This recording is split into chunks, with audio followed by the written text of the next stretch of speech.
Dans le cadre de l'opération NIA menée sur la rive droite du fleuve Niger, les forces de défense et de sécurité poursuivent leur mission de contrôle de zone dans la région de Tillabéri, permettant de maintenir une stabilité relative dans cette partie du pays, souvent exposée à diverses menaces. Dans la nuit du samedi 12 octobre 2024, une unité des FDS en patrouille près du marché de Youri a intercepté un véhicule transportant 12 cartons de produits pharmaceutiques contrefaits.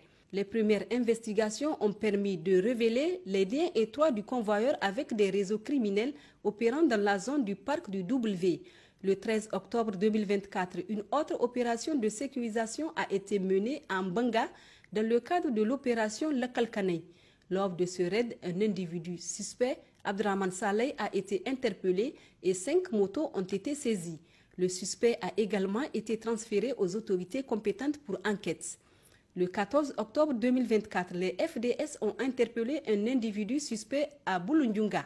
Le nommé Idrissa Hamidou Diko, alias Mounial, âgé de 49 ans, est soupçonné de complicité avec des groupes criminels. Présenté comme un simple revendeur dans la localité, il a été remis aux autorités compétentes pour une enquête approfondie. Le 15 octobre 2024, des informations ont été reçues concernant l'enlèvement de 4 véhicules en provenance de Méana et se dirigeant vers le marché de Donguro par des groupes criminels armés. Immédiatement, les FDS ont lancé une reconnaissance offensive dans la zone de Zanei et ses environs pour localiser les véhicules et les otages. Au cours de cette opération, 13 individus et un véhicule ont été récupérés par les FDS. Malgré la libération partielle des otages, certaines personnes restent encore captives des groupes criminels. Les FDS poursuivent activement les opérations pour retrouver et libérer ces individus, tout en intensifiant les actions visant à démanteler les réseaux criminels opérant dans la région. Dans le cadre de l'opération Al-Mahaw menée sur la rive gauche du fleuve Niger, la semaine a débuté avec une série d'arrestations significatives ciblant des criminels et leurs complices. Grâce à des renseignements concordants, la patrouille mixte départementale de Filengue a appréhendé un individu en possession d'un fusil de chasse et de munitions. Ce suspect avait déjà été dénoncé pour son implication présumée dans des activités criminelles dans la zone de Touloun-Damissa. Par ailleurs, dans la région d'Ayoru, une patrouille des FDS chargée de la sécurisation du marché hebdomadaire a réussi à interpeller 3 complices de criminels opérant dans les zones de Inates et Anzuru. Les individus arrêtés étaient en possession d'une arme AK-47 et impliqués soit dans le vol de bétail, soit dans le ravitaillement en carburant pour des groupes armés terroristes. Parallèlement à Dessa, les forces de sécurité ont arrêté un autre grand bandit activement recherché pour sa complicité avec des groupes criminels sévissant dans la région. Dans la région de Tawa, dans le cadre de l'opération Chara, une importante saisie a été réalisée en début de semaine. La patrouille départementale mixte de Tassara a intercepté et immobilisé un véhicule Toyota Land Cruiser transportant une grande quantité de produits pharmaceutiques dissimulés sous 28 sacs de mille de 50 kg, eux-mêmes couverts d'une bâche. Les 2 convoyeurs ont été arrêtés et remis aux services compétents pour investigation. Parallèlement, sur la route reliant Konni à Sernawa, un contrôle rigoureux des passagers et des marchandises a permis aux forces de sécurité d'intercepter un important lot de produits pharmaceutiques contrefaits. Parmi la cargaison saisie se trouvaient plus de 390 cartons de médicaments, incluant du tramadol, du socomol et du prégabalin. Au centre du pays, dans le cadre de l'opération Farato-Bouchia, le mardi 15 octobre 2024, dans l'après-midi, des bandits armés ont fait irruption dans des champs agricoles au sud-ouest de Bassira, où ils ont kidnappé 3 personnes et volé du bétail.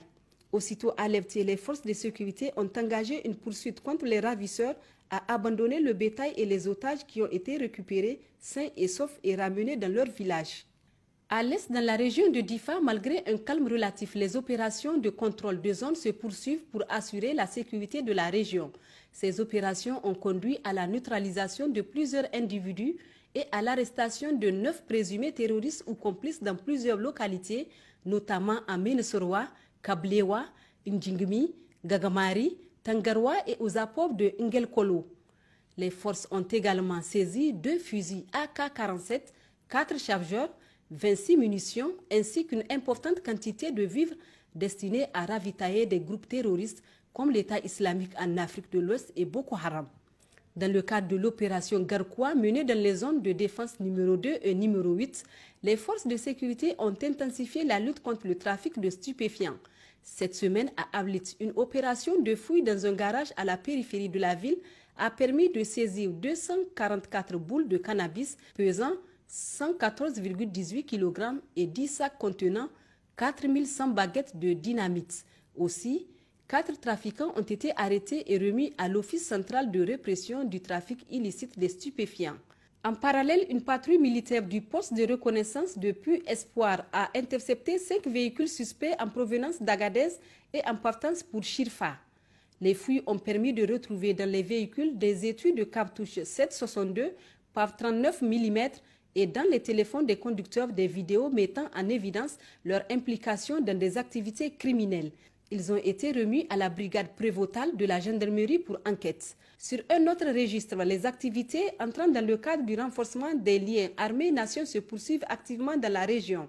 Cette semaine, les FDS participant à l'opération Garkuwa ont mené une campagne de dons de sang pour l'hôpital de la Cominac afin de soutenir les besoins médicaux de la région.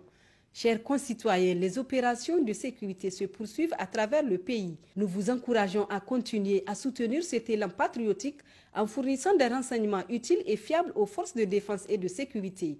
Votre participation est cruciale pour renforcer la sécurité nationale.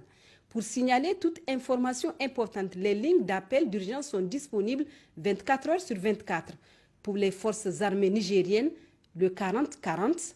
Pour la gendarmerie nationale, le 40-00. Pour la police nationale, le 83-83. Vive le Niger libre et souverain. Vive les forces de défense et de sécurité.